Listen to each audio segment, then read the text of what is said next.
삼성이나 애플은 뭘 하겠습니까? 뭔가 또 다른 새로운 디바이스를 만들어야 돼요. 그래서 나온 게 이제 VR, AR, 메타버스. 메타버스. 네, 메타버스가 이게 단순하게 볼 게 아니라 향후에 앞으로 좀 더 훨씬 더 커질 수 있는 섹터가 될 수 있다고 보는 건데요. 제가 어떤 얘기를 하기 위해서 지금까지 이렇게 장황하게 말씀드렸냐면 LG노텍 얘기를 하기 위해서 말씀드렸어요. 7월달 주도 섹터가 어딜지 아마 방향을 좀 나올 것 같고요. 이거 외에 중요한 테마가 하나 있다고 생각합니다.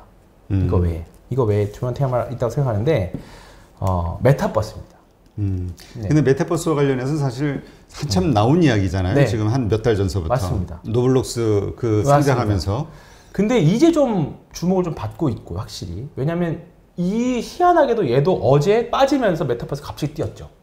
한국의 메타버스 관련주들. 메타버스. 왜냐면 뭐 선거 전에 앞으로 대선 선거 전에 메타버스를 이용하겠다라는 말도 있었지만 저는 이제 제가 회사에서 어제도 제가 신입사원들 회사 교육하면서 저는 이제 회사에서 교육하면 이제 주로 차트 위주 교육을 좀 하거든요. 영업사원들.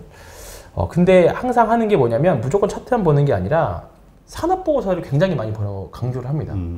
왜냐하면 산업보고서들을 보면 사실 어떤 한 애널리스트 분이 그 산업에 대해서 보고서 쓴 거 또는 어떤 한 테마에 대해서 보고서를 쓰면 그게 당장은 아니더라도 언젠가는 분명히 현실화되는 때가 옵니다. 근데 메타버스 보고서가 작년 말부터 나오기 시작했어요. 그렇죠. 근데 실제로 적용된 거는 이제 지금부터 뭔가 주가들이 움직이기 시작했던 거죠. 그러니까 메타버스가 이제 뭐 다 아시겠지만 가상현실에 대한 것들인데 이게 조금 내용을 들어가면 뭐 우리가 제페토라던가 뭐 이런 단순하게 게임 뭐 이런 것들로 보기에는 굉장히 좀 파괴력이 큽니다. 왜냐하면 이미 메타버스 플랫폼들을 이용해서 상반기에 수혜를 봤죠. 엔터사들이. 이걸 이용해가지고 영업이익 생각보다 많이 벌었고 그랬죠. 그 이슈로 인해서 주가들이 많이 올랐고요. 근데 그보다 더 크게 들어가면 스마트폰의 폼팩터의 변화의 핵심에 있습니다. 네. 폼팩터가 어떻게 변하는데? 그러니까 예전에 우리가 스마트폰 등장해서 시티폰 등장해서 삐삐에서 시티폰 갔다가 이제 플립폰 갔죠. 플립폰에서 스마트폰 2007년도 애플 이제 스마트폰이 나오면서 그 관련주들이 엄청나게 폭발을 했죠. 스마트폰이 등장하고 나서 스마트폰이 발전하는데 사실 일정 수준에는 계속 새로운 기술들이 나왔었잖아요. 더 얇아지기도 하고 카메라도 성능이 등장하고 어느 순간 가면서부터 스마트폰 우리가 사실 지금 기능 쓰는 거 사실 별거 뭐 있나요? 별거 없어요 사실. 그렇지 뭐 별거 없어요. 별거 없죠. SNS 자주 하는 SNS 자주 하는 거 말고 게임 좀 고사양 게임 좀 빨리 하는 거 말고 없어요. 그거 아니면 카메라가 차별점이었죠. 카메라에 대해서 계속 성능을 높여왔었어요. 사실 그래서 카메라가 뭐 3개 들어가네, 2개 들어가네, 화소수 막 50배, 500배, 100배 확대하네 이런 거 가지고 사실 스마트폰 제조업자들이 계속 제조사들이 강조를 해왔던 거고. 그리고 나서 그나마 다음 폼팩터가 뭐였냐면 폴더블이었죠. 폴더블. 네, 스마트폰 폴더블. 그래서 똑같이 플립에서 스마트폰 갈 때 논리를 적용해서 스마트폰에서 폴더블로 가면 관련 주식들이 올라갈 거다 해가지고 실제로도 뭐 코롱 인더스트리라던가 KH바텍이라던가 뭐 관련 들어가는 이제 유리를 못 쓰니까 이제 플라스틱 힌지 쓰고 뭐 여러 가지 관련주들이 있어서 올라갔습니다. 그렇죠. 근데 사실 그리고 나서 또 붙었던 게 5G 그나마 5G 붙였던 게 지금 그래요. 근데 다 처참한 것들인데.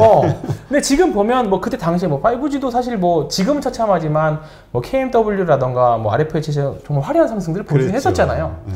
근데 이제 그 다음 그러면 이제 제조사들은 올해 사실 뭐 작년에 코로나 때문에 스마트폰이 좀 더 팔린다고 하지만 여전히 한 자릿수입니다.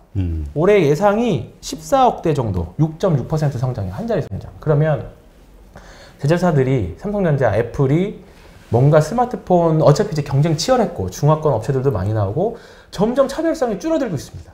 이제 카메라로 승부 보는 것도 줄어들고. 그러면 삼성이나 애플은 뭘 하겠습니까? 뭔가 또 다른 새로운 디바이스를 만들어야 돼요. 그래야 더 많이 팔리고 하겠죠. 그래서 나온 게 이제 VR, AR, 메타버스. 메타버스의 확장을 가진 XR 기기입니다. XR 기기. XR 기기가 이제 혼합 현실인데 VR이 가상현실이고 AR이 증강현실. 이걸 합친 게 XR. 전에 그 구글에서도 그 구글 글라스인가 뭐 있었잖아요. 맞습니다. 오큘러스 뭐 이런 것도 나왔었고. 네, 맞습니다.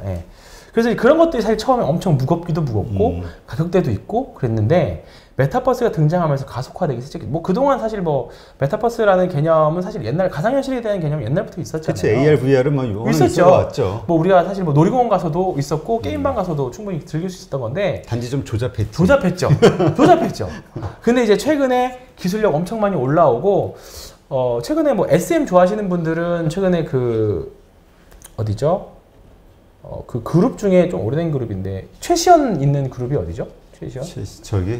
갑자기 SM에 생각이 안 나네. 갑자기 생각이 안 나는데 네, 뭐 하여튼 있다. 네, 팬미팅을 했는데 거기서 최시연이 엄청 거대한 형상으로 나와가지고 막 이렇게 막 거인처럼 나왔던 게 있어요.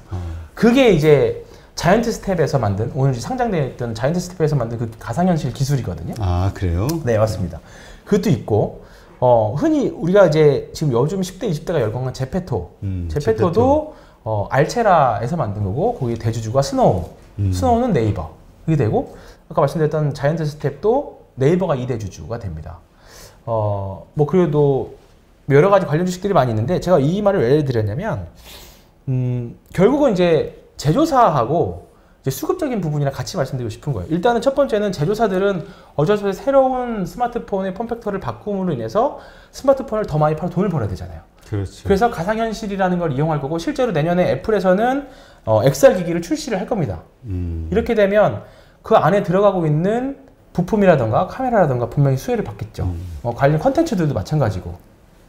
그리고 어제가 뭐 우연인지는 모르겠습니다만 어제 카카오가 빠지면서 또 하나 튀어올랐던 게 메타버스 섹터였던 거죠. 개별 섹터로는. 그래서 저는 7월달 메타버스가 이게 단순하게 볼 게 아니라 그냥 단순하게 흘러 지나가는 섹터가 아니라 조금 향후에 앞으로 좀 더 훨씬 더 커질 수 있는 섹터가 될 수 있다고 보는 건데요. 사례가 있습니다. 사례가 넷플릭스 보면 처음에는 북미에서 유행을 하다가 북미 사람들만 보다가 이게 유럽 넘어갔다가 아시아로 넘어오면서 확 커졌거든요. 근데 로블록스도 마찬가지예요. 메타버스도 지금 제 주변에 제 주변에 있는 이제 자제분들 다 마찬가지지만 다 로블록스 또는 요즘 초등학생들 그 카톡 그 배경화면 보면 다 로블록스로 많이 돼 있어요. 아, 그래요? 네, 많이 돼 있습니다. 나 로블록스 한번 들어가 봤는데 네. 하도 말들이 많아가지고 깔아가지고. 저도 해봤는데 솔직히 재미는 뭐야 이게 도대체? 이게 왜 재밌지? 캐릭터 자체도 네, 이상해. 조잡하잖아요. 그죠? 우리가 한 80년대, 90년대 때 했던 게임 같은데 저는 아직 공감을 못해서 그런지 몰라도 일단은 굉장한 많은 사람들이 했고 실제로 매출이 1조 원 나왔어요. 10대, 20대들이 쓴 돈만으로도. 일단은 그런 가상현실, 그걸 인정하고 가야 됩니다. 이게 왜 재밌지 보다, 그런가 보다 인정하고 가야 돼요. 근데 이제 지금 그게 북미 거쳐서 유럽 거쳐서 이제 아시아로 퍼지고 있는 공간들이거든요. 근데 결국은 10대, 20대들이 결국 20대, 30대 되잖아요. 네. 돈 쓸 거고. 결국은 하나의 키워드가 될 거고 대선 주제들을 쓴다. 그리고 어제 튀었다라는 것은 메타버스가 하나의 그냥 흘러가는 테마가 아니라 좀 어떻게 보면 대시세를 낼 수 있는 텐베거가 나올 수도 있는 섹터로 텐베거까지 아직 모르지만 가능성도 있다. 근데 저기 텐베거 네. 이 메타버스에서 텐베거가 나올 것 같다라고 네. 저희 유한타증권의 한상혁 과장도 그 얘기를 하더라고요. 그랬나요? 이게 뭐 이제 영업사원들의 약간 그 입담일 수 있습니다. 영업사원은 어쩔 수 없어요. 영업사원, 그 한상혁 과장님도 이제 영업사원이잖아요. 저도 영업사원이고. 이제 뭔가 손님들한테 주식을 사고 팔게 하려면 뭔가 이제 뭐 다 매력적인 요소들을 부각을 해야 되고 그러다 보니까 좀 영업사원들만의 특유한 뭐 그런 건데 그 중에 대박 나오긴 하니까요. 참고 삼아서 봐주면 좋겠고. 제가 어떤 얘기를 하기 위해서 지금까지 이렇게 장황하게 말씀드렸냐면 LG노텍 얘기를 하기 위해서 말씀드렸어요. 네. 결국은 왜 LG노텍이 어떤 관련? 돌아서 LG노텍 얘기 말씀드렸는데 자 일단은 앞에서 말씀드렸던 알체라도 좋은 회사고 이게 AI 1위고 제페토 하고 있는 회사고 그다음에 자이언트 스텝도 오늘 막판에 이제 그 메타버스 관련 주식들이 막판에 좀 시장이 안 좋다가 막판에 돈이 쫙 들어오긴 수급들이 들어왔거든요. 그래서 다음 주에 좀 기대를 하고 있는데 왜냐면 결국은 XR 기기를 하려면 뭐가 좋아야 돼요? 카메라가 좋아야 돼요. 카메라가 좋아야지. 네, 카메라가 좋아야 됩니다. 근데 카메라 좋아야 되는데 일반 카메라 갖고 안 되고요. 3D 센싱 카메라. 그거를 이제 LG노텍이 잘하죠. 잘하고 TOF 카메라 모듈이라고 해서 조금 이제 차세대 모듈입니다. 요거를 애플에 공급을 하고 있죠. 그러면 애플 쪽이 내년에 XR 기기를 수혜를 하면 당연히 기존에 썼던 LG들이 쓸 수밖에 없죠. TOF 카메라가 지금은 삼성에는 안 들어가요. LG께. 나무가만 갤럭시 20인가에서 들어갔었고요. 그때 나무가가 이거 가지고 더블 정도 갔어요. 네, 삼성 스마트폰에 들어간다고 하는 이슈로. 근데 애플은 아직 애플만, LG노텍의 TOF는 애플만 들어가겠는데도 이 정도고, 삼성에도 결국 하겠죠. 삼성도 AR, 이제 XR 이런 거에 대해서 분명히 좀 관심이 있을 테니까. 그래서 LG노텍을 계속 저는 관심 있게 봤었어요. 근데 어제 올라줬어요. 어제 제가 LG 전자도 좋고 다 좋아 보이는데 이노텍이 그죠. 디스플레이 다 괜찮았잖아요. 네, 보면 어제 오늘은 좀 조정 나왔습니다만 어제 양봉을 길게 뽑았습니다. 어제 5% 네, 뽑았고요. 이게 여기서 이제 만약 23만 원을 넘어간다라고 하면 지금 사실 많이 올랐어요. 많이 올랐는데 저랑 매매 오래 하셨던 분들이나 제 방송 오래 보셨던 분들은 황 팀장이 왜 이걸 추천하는지 알겠다라고 하실 거예요. 거래량만 봐도. 여기 보시면 삼성 엔지니어 똑같지 않습니까? 이게 땅 있고 주가가 반년 동안 횡보할 때 거래량이 거의 메말라 있죠. 네. 자, 여기서 자연스럽게 이제 신고가 매매법으로 들어갑니다. 네. 신고가 매매법에 관심 가진 분들이 많더라고요. 네. 댓글로 막 저 강의 좀 해줄 수 없냐고 네. 요청 들어오고. 근데 이제 여기서부터 자연스럽게 신고가인데요. 네. 되게 쉽습니다. 이거는 사실 신고가 들어갈 때는 물론 무조건 이제 52주 신고가 간다고 하는 종목을 다 사는 건 아니고, 이게 말씀드렸던 일단은 역사적 신고가, 50주 신고가를 가려면 말씀드렸던 뭔가 거대한 하나의 스토리가 있어야 돼요. HMM처럼 또는 뭐 삼성전자도 그렇고, 뭐 50주 신고가가 괜히 가겠습니까? 시장의 모든 에너지를 다 받고 올라가는 종목인데, 그렇지. 그러려면 뭔가 하나의 큰 줄기 테마 큰 거를 잡고 그거 섹터 이주 갖고 잡고 계속 부여잡고 올라가는 거거든요.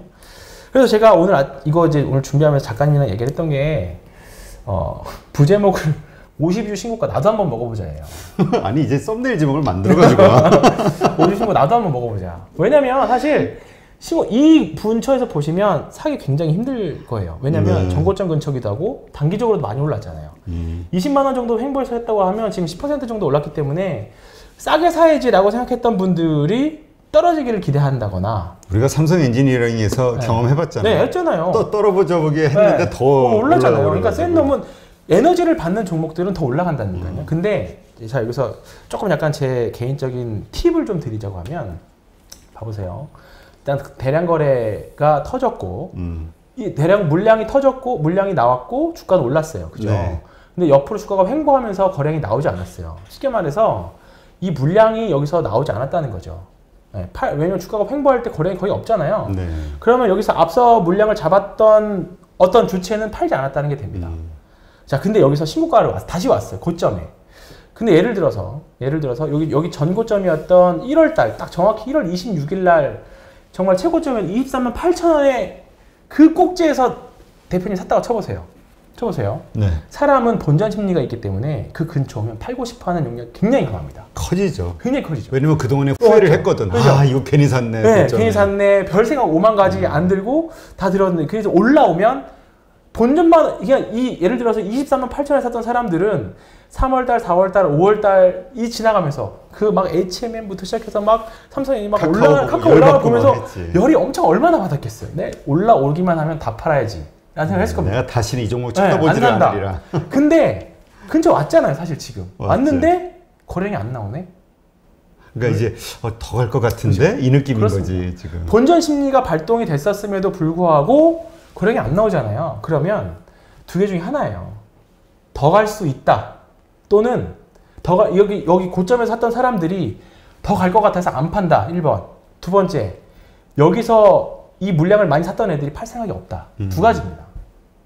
그러니까 이거는 뭐라고 해야 되죠? 데칼코마니를 이뤄요. 데칼코마니. 이 보시면 거래량은 이렇게 줄고 있죠. 이렇게. 근데 주가는 이렇게 올라가고 있죠. 데칼코마니 이렇게 해서 데칼코마니 이뤄야 됩니다. 이게 가장 기본이 신고가 매매 기본. 주가는 신고가를 가지만 거래량은 죽어 있어야 된다. 그러니까 지금은 사도 괜찮은데 단 팔 때는 아까 우리 엔지니어링이나 카카오처럼 거래량이 그런 식으로 확 저 앞전 그 빨간 양봉 저 거래량 혹은 그 거래량 이상을 압도하면 나와야 됩니다. 나올 만큼 할 때 매도해라. 끝인데 뭐 그거는 그래서 카카오처럼 친절하게 그런 신호를 주면 모르겠지만 아닐 때도 있으니까 그거는 뭐 나중에 또 얘기를 하고요. 어쨌든 지금 구간에서는 굉장히 좋다. 사례를 들어드릴게요. 제가. 좀 약간 개별주일 수도 있긴 한데 지금 제가 1년 넘게 투자해오고 있는 게 있습니다. RS 오토메이션. 좀 창피한데 자, 보시면 이게 오늘 신고가 갔거든요. 네, 신고 갔습니다. 네, 신고 갔죠. 여기를 신고가로 봤을 때 주가는 빠지지만 네, 주가는 횡보했죠. 횡보. 했다가 올라왔죠. 근데 거래량은 여기서부터 확실히 줄어있죠. 어제 오늘 좀 뚫어가지고 거래량이 좀 나기 시작한 거죠. 여기 구간에서는 거의 없다고 봐도 돼요. 거의 없는 거예요. 이게 대표적인 케이스고요. 아, 오늘 많이 올랐던 하이비전. 아, 오늘 좀 기분 좋았습니다. 하이비전. 이게 대표적이죠. 대표적. 하이비전도 마찬가지입니다. 하이비전도 이 거래량 여기 뚫을 때 이게 오늘 뚫으면서 나온 거예요. 뚫으면서. 그 근처에선 여기서도 거의 뭐 이것도 뭐 가져다 붙이기 있다고 말씀하실 수 있는데 이것도 제 생각으로는 계속 여기는 거래량이 죽여 있었어요. 그런데 올라가면서 거래가 팍팍 터뜨리기 시작하더라고요. 이게 있었고 이게 좀 더 살짝 정확한 명확한 사례겠네요. 이거 RS 오토메이션. 이게 주가는 이제 정고점을 넘어가는데 거래량은 계속 죽여. 이게 더 매집 패턴 더 좋았던 패턴입니다. 이게 아니면 역으로 아예 앞에 거래량을 잡아먹는 게 나와야 돼요. 그래서 지난번 대표님 그랬죠. 이게 뭐라고 부르냐면 손바뀜. KGTS에서 있었어요. 좀 더 오래전에 가면 KGTS가 여기입니다. 여기 보시면 여기 거래량이 있었고 주가는 어느 정도 올라왔죠. 네. 거래량도 여기 대비 안 했기 때문에 일단은 좋은 구간이라고 봤어요. 보다가 이게 나왔죠. 네, 이건 손바뀜입니다. 이제부터는 내가 간다. 거래량이 네. 많은데 양봉 거래량으로 그렇죠? 나왔다. 이제부터는 내가 핸들링한다. 약간 그런 느낌인 거죠. 그리고 나서 어떻게 됐냐면 이제 다들 아시겠지만 이렇게 됐죠. 네. 새롭게 들어가신 분들은 여기서부터 또 보셔도 됩니다. 여기서부터. 그러니까 마지막 거래량을 가지고 네. 자꾸 점검하면 되겠네요. 그리고 여기도 보시면 여기서 분명히 이렇게만 보면 팔 수 있어요. 여기서 보면 그죠? 네. 이거 작은 종목이니까 가능하긴 한데 사실 바닥에서 이거는 2배도 안 났기 때문에 대지세라고 보기는 힘들어요. 그러니까 저 대량 거래 기준은 대지세예요. 이거 아직 근데 요거는 6,000원에서 9,000원 올라간 한 50% 올라간 대지세는 아니잖아요. 그렇죠. 예. 근데 여기서부터 이제 조금 끝난 거 아니야라고 할 수 있는데 일단은 팔고 나서 거래량 계속 줄어드는 상태였고 여기서 이게 나왔죠. 앞에 걸 더 잡아먹으면서 뛰어버리는 이게 진짜 손바뀜. 근데 지금 이제 예시로 들어준 이 주식들은 종목들은 좀 소형주잖아요. 소형주죠. 네. 네. 네. 그러니까 아까 말한 LG 이노텍 같이 대형주들도 이게 먹히느냐? 가능하다 봐요. 같아요. 네, 충분히 가능합니다. 예. 트레이딩은 일맥상통하다고 봐요. 이게 왜냐면 기술적 분석에서 이건 이래서 이렇고 저건 저래서 저렇습니다를 적용하면 안 되고 어차피 기술적 분석이라는 것 자체가 그 주식 시장의 비효율적인 거를 이용해서 주식 비효율적인 것을 이용해가지고 이제 앞으로 과거의 패턴들을 이용해가지고 적용하는 거기 때문에 이 패턴 과거에는 이랬는데 이번엔 다르지 않을까라고 적용하면 안 됩니다. 네. 그렇군요. 네. 자, 이렇게 해서 지금 일단 그 메타버스가 앞으로 좀 괜찮아 보인다, 유망해 보인다, 주도주로 떠오를 것 같기도 하다라는 측면에서 네. LG 이노텍은 왜 관심 가져야 되는가? 근데 LG 이노텍이 뭐 그거 말고도요. 올해 1조 봅니다. 1조 영업이익. 지금 시가총액 5조 3천이잖아요. 그 애플에서 그 뭐죠? 그 카메라 모듈 네. 그거 뭐 저 한국향으로 좀 더 늘린다, 배점을 더 한다 이런 얘기가 있어가지고. 있었잖아요. 네, 그때 한번 했었잖아요. 네, LG 아직 결정 안 났죠? 네, 어디가 먹을지는. 네, 그리고 근데 일단은 애플은 상반기 수요는 어차피 원래 안 좋아요. 항상 비수기였고 상반기는 하반기 이제 새 모델 출시하기 때문에 그 모멘텀 충분히 있을 거고요. 실적으로 접근하셔도 시가총액이 5조 4천, 지금 5조 4천 조금 안 되는데 올해 예상 영업이익 1조입니다. 그러면 파워 10배도 안 되잖아요. 기본적으로. 그렇기 때문에 뭐 비싸지도 않다라고 생각합니다. 일단 밸류에이션 상으로도. 네. 지금 목표 주가는 증권사 목표 주가는 30만 원까지 나와 있어요. 아, 그래요? 올라가면 또 지금 얼마죠? 23만 원 정도. 네. 그러니까 저는 뭐 떨어지면 뭐 당연히 또 길게 보느냐 장기로 보느냐에 따라서 분할 매수냐 또 선절 매입 할 수 있게 하겠지만 저는 전혀 부담 없다라고 일단 생각합니다. 또 이렇게 얘기하니까 이런 질문을 안 드릴 수가 없네. 뭐야 또? 현대차하고 LG이노텍하고 개인적으로 어떤 걸 선택하실래요? 지금 거는 LG이노텍이죠. 삼성전자하고 LG이노텍하고. 지금 LG이노텍. 알겠습니다. 네, 뻔한 대답 같아가지고. 아니요, 현대차, 기아차 왜냐면 다 좋지. 질이 달라요, 질이. 종목의 결이 다릅니다. 종목의 결이. 삼성전자, 현대차는 시장을 시즌을 리딩하는 종목이고요. 이거는 이제 개별주에서 좀 대책 들어가는 종목이에요. 우리가 엔지니어링에서도 봤듯이 대형주 가운데서 저도 그런 생각이 들어요. 큰 어떤 시가총액을 차지하고 있는 대형주보다는 대형주 가운데서 말석에 있는 규모, 그렇죠. 이게 탄력성이 높은 것 같다는 생각이. 그렇죠, 맞습니다. 왜냐하면 결국은 지수 관련 대형주들은 외국인들의 결국 힘이 좌지우지하거든요. 외국인들이 결국은 전체적인 종합주가지수, 선물지수, 뭐 그다음에 ETF 자금들, 그다음에 뭐 파생거래 여러 가지 것들이 겹쳐져 있는데 외부 요소가 너무 많아요. 외부 요소가 많죠. 그렇기 때문에 결국은 한국이라는 외국인들이 한국이라는 시장을 사줘야지만 더 강하게 시장 대비 움직이는 종목들인데 LG노텍은 조금 개별 이슈로 또는 개별 수급으로도 움직일 수 있으니까 삼성엔지니어링이 대표적이었잖아요. 네, 알겠습니다. 그렇습니다.